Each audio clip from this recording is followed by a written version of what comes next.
बहनों, GIA की team, सभी अपने जो सामने बैठे हैं यहाँ भी और यहाँ भी। एक होते हैं एडवोकेट जनरल, एक होते हैं सॉलिसिटर जनरल, एक होते हैं पीपल्स एडवोकेट। तो ऐसे पीपल्स एडवोकेट हमारे बीच में स्टेज पर आज हैं। मैं उनका स्वागत करती हूं। और जब स्वामी जी किसी भी कोर्ट के प्रेमिसेस में एंटर करते हैं, देश की राजनीति में भूचाल आ जाता है।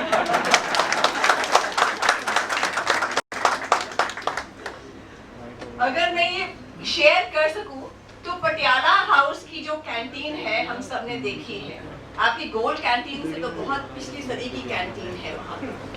तो वहाँ पर जब देखा स्वामी जी को चाय पीते हुए और पूछा यहाँ कैसे, तो हिराल में समनिंग के कारण से यहाँ पर, यानी हिराल केस में समनिंग का केस चल रहा है, उसमें ऑर्डर रिजर्व हो गया, इतना बड़ा केस करके आ रहे हैं और चुपचाप वहाँ बैठकर वो चाय पी रहे थे। तो आज भी वो 30 डिस्ट्रिक्ट कोर्ट में एंटर किए हैं। ये कहां तक भूचाल जाएगा मुझे नहीं पता। But we all are advocates by profession, and I'll say Swami ji is an advocate by passion. He is blessed by God, and if I can say, the country is blessed to have an advocate. इन्होंने जो मुद्दे उठाए हैं वो राम मंदिर से लेकर आप जिनको कभी जिन्होंने कोर्ट्स नहीं देखे थे वहाँ कोर्ट्स में आकर खड़ा कर दिया है, तो ऐसे सब मुद्दे शायद हम लॉयर भी उठाएं, ऐसी हमें प्रेरणा मिलती है। आज का जो हमारा टॉपिक है यूनिफॉर्म सिविल कोड, मैं दो बातें रखना चाहूंगी, एक ट्रिपल तलाक और एक यूनिफॉर्म सिविल कोड। मनीषा ने बहुत अच्छी से समझाया, ललिता जी ने ऐसा समझाया कि मुझे लगा उन्हें कहें कि 5 मिनट और मत बोलिएगा वरना यहाँ आग लग जाएगी। जबरदस्त अपने जज्बे से समझाया। रिसर्च और जज्बा जहाँ मिलता है वहाँ अधिवक्ता परिषद का जन्म होता है।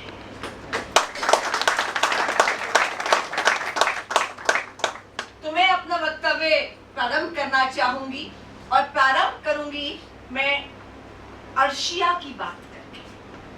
मैं अर्शिया को सलाम करती हूँ, अर्शिया को सैल्यूट करती हूँ। कौन है ये अर्शिया? ये अर्शिया है 18 वर्ष की वो लड़की जिसने 23 अक्टूबर 2016 अभी प्राइम मिनिस्टर को चिट्ठी लिखी है कि ट्रिपल तलाक गलत है, आप यूनिफॉर्म सिविल कोड इस देश में क्यों नहीं लाते। ये लड़की जिसकी 16 साल की उम्र में शादी हो गई थी। 16 साल की उम्र क्या होती है? 11वीं कक्षा की छात्रा। 16 साल की उम्र में शादी हुई। ससुराल वालों ने वादा किया कि पढ़ाई डिसकंटिन्यू नहीं करेंगे, पढ़ाई करवाते रहेंगे। उसके बाद 2 साल में इसका 8 महीने का बच्चा हुआ।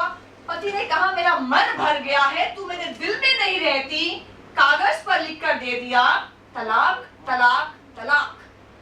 पिता ने कहा मैंने उस आदमी अमीर था वो, उसको देखकर उससे बच्ची की शादी कर दी कि बच्चे का भविष्य सिक्योर रहेगा, लेकिन मैं ऐसे नहीं मानूंगा। आज वो अर्शिया कहती है मैं इस तलाक को नहीं मानती। उसने लिखा है प्राइम मिनिस्टर मोदी को यूनिफॉर्म सिविल कोड लेकर आइए। तो आज ये अर्शिया हमें समझा रही है कि ट्रिपल तलाक में और यूनिफॉर्म सिविल कोड में आपस में इनका संबंध क्या है। ये बता रही है कि ट्रिपल तलाक ने मेरी जिंदगी बर्बाद की है, मेरे बच्चे की जिंदगी बर्बाद की है, मुस्लिम महिलाओं की जनरेशंस को तबाह कर दिया है। आप एक ऐसा कानून लेकर आइए जो धर्म ना देखे, जात ना देखे और पुरुष है कि महिला है ये ना देखे, वो केवल जस्टिस देखे, न्याय देखे, इक्वालिटी देखे और इज्जत की जिंदगी दे, कोई भेदभाव ना हो। उसने समझाया है ये है uniform civil code. Uniform civil code किस लिए? क्योंकि सेक्युलर देश है। सेक्युलर देश यानी राज्य का धर्म संप्रदाय नहीं होता। राज्य के लिए सब संप्रदाय समान हैं। अगर सब समान है तो एक कानून क्यों नहीं? हम ये नहीं कह रहे आप हाथ जोड़ के प्रार्थना करते हैं या हाथ खोल के अजान करते हैं, हम कह रहे हैं कि आप जो महिला का अधिकार है, उसका राइट टू इक्वालिटी है, right to live with dignity है, right to equal protection of law है, उसको आप ले नहीं सकते। मैं और सलाम करना चाहूंगी, सैल्यूट करना चाहूंगी शायरा बानो को। शायरा बानो जिसने पहली बार एक मुस्लिम महिला जिसने सुप्रीम कोर्ट में दस्तक दिए ये कहते हुए कि ट्रिपल तलाक, हलाला और पॉलीगैमी को बैन किया जाए। अब तक बहुत से केसेस गए हैं जिन्होंने कहा है कि यूनिफॉर्म सिविल कोड को आप लागू कीजिए। सुप्रीम कोर्ट कहती है पार्लियामेंट का काम है, हमारे पास मत आओ। लेकिन शायरा बानो ने कहा है कि इन तीनों जो कुप्रथाएं हैं इनको हटाई जाए, मैं नहीं मानती। क्या है ये शायरा बानो का केस? शायरा बानो की शादी हुई 15 साल पहले 2001 में। विवाह हुई उसका रिजवान अहमद के साथ। प्रॉपर्टी डीलर है इलाहाबाद के, यूपी के। 15 साल का वैवाहिक जीवन दहेज के कारण प्रताड़ना, मारपीट, अत्याचार। घर के पास बहन रहती है, 15 साल से बहन के घर नहीं जाने दिया, छोटी बहन की शादी में नहीं जाने दिया। 5, 6, 7 कितने अबॉर्शंस हुए हैं उसको ये याद नहीं। इतनी प्रताड़ना कि घर के अंदर उसको बंद कर दिया गया और ऐसा बताया गया कि ये मानसिक रूप से पागल हो गई है। मायके वाले ले गए कि इलाज करा के छोड़ जाएंगे। 6 महीने तक कोई लेने नहीं आया और 6 महीने के बाद उसने कहा मेरे बच्चे हैं, 14 साल का लड़का है, 12 साल की लड़की है, मैं मिलना चाहती हूँ, मैं आना चाहती हूँ। तो स्पीड पोस्ट से एक चिट्ठी मिलती है जिसमें तलाकनामा आता है। तलाक तलाक तलाक। पति का क्या कहना है? जर्नलिस्ट ने पूछा क्यों दिया है आपने तलाक, इसको वापस ले लीजिए, 2 बच्चे हैं उनकी खातिर वापस ले लीजिए। वो कहता है कि शरीयत के अनुसार तलाक दे चुका हूँ, अब शायरा बानो उसके लिए हराम है। शायरा बानो के पति क्या कहते हैं? शायरा बानो के पिता क्या कहते हैं? पिता आर्मी में अकाउंटेंट रहे हैं। वो कहते हैं मैंने बचपन से देखा है इस ट्रिपल तलाक की बीमारी को, मैं अपनी बच्ची के साथ अन्याय नहीं होगा। शायरा बानो क्या कहती है? शायरा बानो कहती है मैंने अपने रिश्तेदारों में देखा है ट्रिपल तलाक के कारण लड़कियों को सड़क पर आते हुए, मैं इस अन्याय को नहीं झेलने वाली। सुप्रीम कोर्ट में रिट पिटीशन फाइल की है उसने। सुप्रीम कोर्ट ने केंद्र सरकार से जवाब मांगा है। शायरा बानो कहती है मेरी आर्टिकल 14, आर्टिकल 15, आर्टिकल 21 का वायलेशन है, ट्रिपल तलाक, हलाला और पॉलीगैमी। काशीपुर का उसके मायके का जो इमाम है अताउर रहमान, वही बताएगा मुस्लिम लॉ क्या है। तो उसका क्या कहना है जरा सुने हम, उसकी ही भाषा में, उसके ही शब्दों में। अताउर रहमान जी कहते हैं कि सरकार या कानून शरीयत के कानून में दखल नहीं दे सकता। ट्रिपल तलाक ठीक है, एक बार तलाक कहा जाता है कि महिला हो सुधर जाओ, दोबारा तलाक दिया जाता है सुधर जाओ, नहीं सुधरती तो तीसरी बार तलाक दे दिया जाता है। और कमी तो औरतों में ही होती है, वरना बिना वजह कोई तलाक क्यों देगा। उन्हें कहा कि महिलाओं को तो इजाजत नहीं है तलाक देने की। उन्होंने कहा जिस दिन हमने महिलाओं को इजाजत दे दी कि तुम तलाक दे सकती हो, कोई 6 महीने भी अपने शौहर के साथ नहीं टिकने वाला। फिर कहते हैं खुला है ना, खुला की प्रैक्टिस है, खुला ले ले महिला। खुला क्या होता है? हाथ जोड़कर महिला कहे शौहर प्लीज तलाक दे दो, प्लीज तलाक दे दो, उसको रहम आ जाएगा तो वो तलाक दे देगा। तलाक केवल मुस्लिम पुरुष दे सकता है, महिला नहीं दे सकती। लेकिन यहाँ है ये शायरा बानो जिसने अपने मोहल्ले की परवाह नहीं की, जिसने लोगों की परवाह नहीं की, जिसने संप्रदाय की परवाह नहीं की, जिसने मुस्लिम समाज की परवाह नहीं की। उसने कहा मैं तो कानूनी लड़ाई लड़के दिखाऊंगी। इसीलिए जिंदगी तो अपने दम पर ही जी जाती है, दूसरों के कंधों पर तो जनाजे ही उठा करते हैं। ये जनाजे उठते रहे हैं पिछले लगभग 30 वर्षों से। ध्यान है शाहबानो का केस। शाहबानो 62 साल की महिला, 62 इयर्स की महिला, 5 बच्चे, हस्बैंड एक प्रतिष्ठित वकील इंदौर का, मध्य प्रदेश का। शाहबानो को तलाक दे दिया। शाहबानो ने मेंटेनेंस की अर्जी लगाई इंदौर की डिस्ट्रिक्ट कोर्ट में, वहां से 25 रुपए महीना उसका तय हो गया। हाई कोर्ट गई कि बहुत कम है, तो 179 रुपीज पर मंथ तय हो गया। ये अहमद खान जी गए सुप्रीम कोर्ट में, उन्होंने कहा मैं तो इसको जो इद्दत का पीरियड है उसमें मेंटेन कर चुका हूँ, मैं तो मेहर का अमाउंट वापस कर चुका हूँ, अब ये मुझसे मेंटेनेंस नहीं क्लेम कर सकते मुस्लिम लॉ के तहत। डिवीजन बेंच ने सुप्रीम कोर्ट के 5 जजेस बेंच का गठन किया। उसने लंबा इस केस को सुना और अल्टीमेटली इस नतीजे पे पहुंचे कि जो मध्य प्रदेश हाई कोर्ट का ऑर्डर है वो बिल्कुल ठीक है, मेंटेनेंस मिलना चाहिए। लेकिन इसके कारण से राजनीति में बवाल मच गया, भूचाल मच गया और ऐसा लगा कि कांग्रेस गवर्नमेंट मुस्लिम वोट्स नहीं ले पाई। दिसंबर में कुछ म्युनिसिपल इलेक्शन में वो हार गए। राजीव गांधी की 3/4 बहुमत की सरकार थी। आप लोगों को ध्यान होगा, हम सब लोग उस समय शायद स्कूल्स में पढ़ रहे थे, 12वीं में थे, फर्स्ट ईयर्स में थे। उसके बाद एक प्राइवेट मेंबर्स बिल आया और राजीव गांधी की पूरी सरकार ने उस बिल को सपोर्ट कर दिया। वो बिल क्या था? मुस्लिम विमेन प्रोटेक्शन और डाइवोर्स एक्ट 1986। क्या कहता है ये बिल? ये एक्ट कहता है कि डाइवोर्स मुस्लिम महिला को मेंटेनेंस मिलेगी, पर केवल इद्दत पीरियड के दौरान, यानी 3 महीने के दौरान ही तलाक के बाद मेंटेनेंस मिलेगी, उसके अलावा मेंटेनेंस नहीं मिलेगी। सरकार भी चुप थी मुस्लिम मतों के आगे, मुस्लिम वोट के आगे। एक महिला को कुर्बान कर दिया गया क्योंकि शायद पूरा ही संप्रदाय खतरे में आ रहा था। एक जजमेंट के कारण से तुष्टीकरण की हद हो गई थी। लेकिन कोर्ट क्या है? कोर्ट शोर नहीं करते, चुपचाप अपना काम करते हैं। 2001 में Daniel Latifi versus Union of India में कोर्ट ने चुपचाप अपना काम कर दिया। पेरेंट्स सक्सेशन यानी मैरिज, डिवोर्स और मोस्टली फैमिली लॉस, इनके बारे में एक कानून होना चाहिए और जेंडर न्यूट्रल होना चाहिए, यानी हिंदू, मुस्लिम, क्रिश्चियंस, जूस सबका एक कानून हो।